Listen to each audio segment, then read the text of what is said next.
takot ka sa nanay tatay kasi may lalabas na mumu, tama? Tapos ayun na yung mumu. Lumabas yung mumu.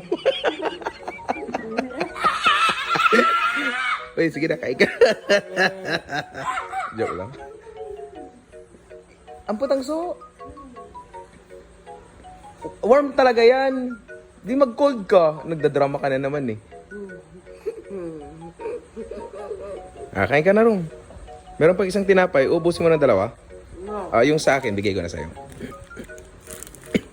Yan. Sige na, sa'yo na yan. No, sabi niya. Tapos kinuha niya. Sana all mas iba.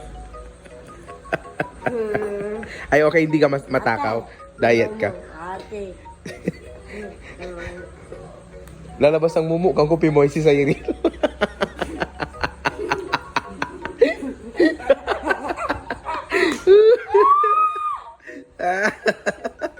Dog.